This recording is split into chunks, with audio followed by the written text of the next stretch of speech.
제19편 부도지 17회 오미의 화. 인류의 시원지는 센트럴인 중앙아시아 투르크메니스탄의 우리의 역사무대 관중의 마고대성이라고 했습니다.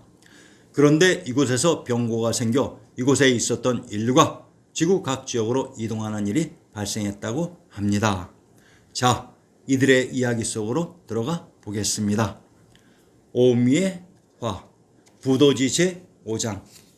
백서시 쪽의 주서씨가 여러 사람과 함께 젖을 마시려고 유천에 갔는데 사람은 많고 샘은 작음으로 여러 사람에게 양보하고 자기는 마시지 못하였다.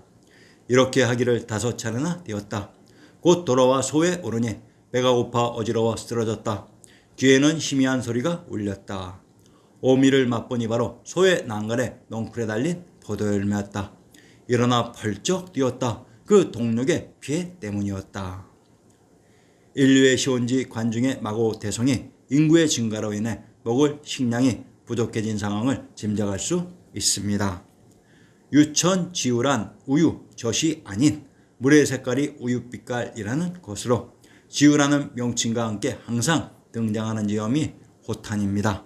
자, 그러면 이곳 호탄의 지명을 밝혀봅시다. 호탄에서 마르코 폴로의 동방견문록을 인용하면 현재의 호탄은 신강에 추적되어 이입되어 있습니다. 호탄은 동쪽과 동북쪽 사이에 있는 지방으로 그 길이는 여드레 거리에 이른다. 그들은 대카한에게 속해 있고 주민들은 모두 마호메트를 신봉한다. 많은 도시와 마을이 있으며 그중 가장 훌륭한 도시이자 그 나라의 수도를 호탄이라 부르는데 그것이 그 지방의 이름이기도 하다. 모든 것이 풍부하고 면화가 많이 자란다. 포도밭과 울타리와 정원이 많고 주민들은 교육과 수공업으로 생활하지만 전사들은 아니다. 이제 이곳을 떠나 또 다른 지방에 대해 이야기하겠다.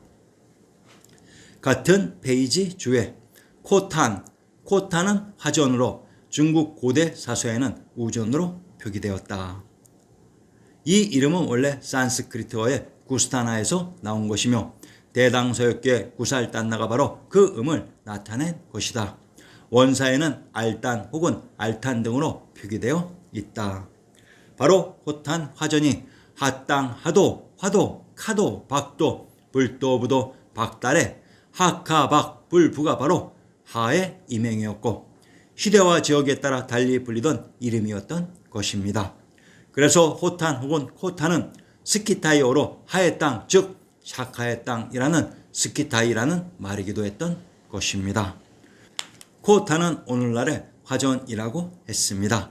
우리는 스탄 혹은 스타나 하면 시읒 땅, 즉 땅이라고 알기 때문에 그 말이 곧 땅, 즉 코땅이나 코탄이나 갓땅, 코탄이 동일한 의미라는 것을 알 수 있습니다. 화전의 전자가 역사를 조작한 일본어에서 다로 읽히는 것이 아닌가요? 그렇다면 부도라는 고대의 원 발음을 부도 혹은 이두식으로 화전이라고 쓴 것임을 알 수 있습니다. 호탄을 알탄, 알땅이라고 하는데 호탄, 알탄에 등장했던 영웅들이 아린 난생신화로 조작되었던 것입니다. 부도인 호탄을 또한 알단, 알탄, 알땅이라고 하는데 이 의미도 살펴봅시다.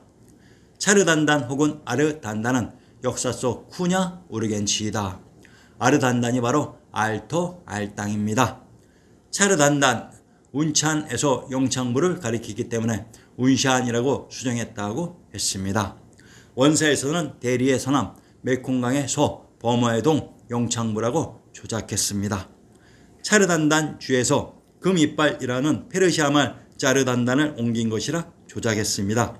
아무리 봐도 까르단단이라고 읽어야 할 것 같습니다. 이는 고 우르겐치이고 우르겐치는 우르간지이기 때문입니다. F번의 아르단단은 우르겐치에 대응하고 카르단단은 우르간지에 대응한다. 신증 동국여지스남의 온성도부조를 인용하면 건치연역 본래 고구려의 영토인데 비어있는 틈을 타서 여진이 들어와 살면서 명칭을 다운평이라 하였다. 우리 왕조 세종 22년에 처음으로 군을 설치하면서 현재의 명칭으로 고치고 경원 및 길주의 남쪽과 안변의 북쪽에 있는 여러 고을 백성의 세대를 이곳으로 옮겨 살게 하였다. 23년에 도읍으로 승격시키고 판관을 두고 도관을 설치하였다. 24년에는 진을 설치하였다. 진관, 보한교수 영권, 군명, 다운평 전성, 산청, 다운동 부의 북쪽 칠리에 있다. 소위 김종소의 육진 개척에서 가장 변방에 개척한 성이 운성입니다. 여기로 온 마르코 폴로는 운성을 운산이라고 표기해 놓았습니다. 성을 산이라고 표기하는 이 방식이 우리가 고찰했던 프리산강, 보라산, 호라산, 코라산, 콰리즘, 화리즘의 상즘, 숨으로 조금씩 편차를 보인다는 것을 알겠습니다. 차르단단 혹은 아르단단의 단단이 위에 다운동인 것을 알겠습니다. 그럼 차르 혹은 아르는 무슨 의미일까요?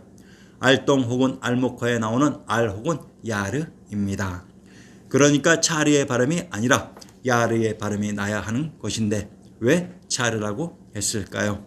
사실은 샤르이기도 해서 와전이 되어서 차르로 표기된 것입니다.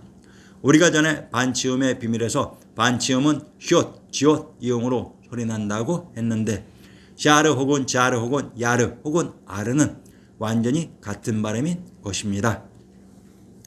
이태조인 이성계의 6대조 목조 이한사가 알동천호가 된 것이 바로 여기 아르단단 아르다운동의 천호였던 것입니다.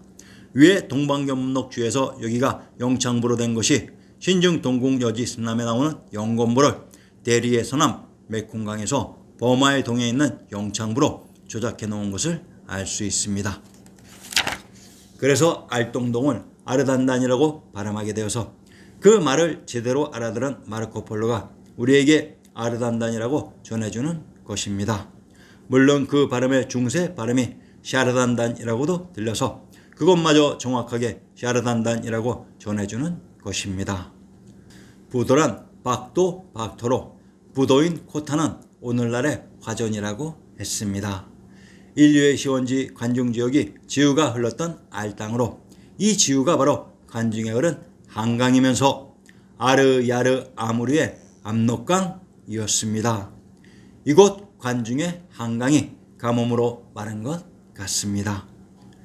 자제율 제6장 백소시의 사람들이 듣고 크게 놀라 곧 금지하고 지키니 이는 금지하지 아니하더라도 스스로 금지하는 자제율을 파괴하는 것이었다. 이때 열매를 먹는 습관과 수차를 금지하는 법이 시작되니 마고가 성문을 닫고 수은의 위를 덮고 있는 실달대성의 기운을 거두어 버렸다. 열매를 먹고 사는 사람들은 모두 이가 생겼으며 그 침은 뱀의 독과 같이 되어버렸다. 이는 강제로 다른 사람을 먹어버렸기 때문이었다. 그런 까닭으로 사람들의 피와 살이 탁해지고 심기가 혹독하여져서 마침내 전성을 잃게 되었다. 인류의 시원지인 마고대성의 환경이 바뀌어 혼란스러웠던 상황을 설명하고 있습니다. 자제율 시원 인류는 스스로의 오욕 칠정을 제어할 수 있는 자제율을 지키신 분들이었습니다. 저는 부도지 제6장을 볼 때마다 참으로 시원 인류에 대해 경외감을 느끼곤 했습니다. 자제율이란 스스로 사리분별 판단을 한다는 것입니다.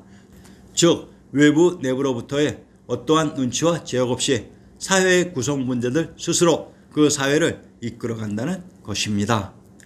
동학의 개신공부는 절대적인 조물주에 내 마음속에 내재되어 있는 내유 신령을 그 기본 바탕으로 합니다. 즉 내 몸에 모신 내유 신령의 개신공구 신독의 두려움을 통해서 자기 자신을 제어하는 것으로 시원 인류의 자제율이 천신의 내유 신령을 통한 개신공구 신독보다도 더욱더 상위의 개념인 것을 알 수 있습니다. 천신의 내재함이 없는 상태에서도 시원 인류들은 스스로를 제어하는 자제율을 지켰던 것입니다. 참으로 훌륭하십니다. 타제율 인류가 사회생활을 하면서 등장하는 법, 규범, 규칙, 관습 등 모든 것이 바로 타제율입니다. 이러한 약속과 규칙이 없으면 자제가 되지 않는 것입니다. 법치사회가 과연 인간사회 상위의 개념일까요?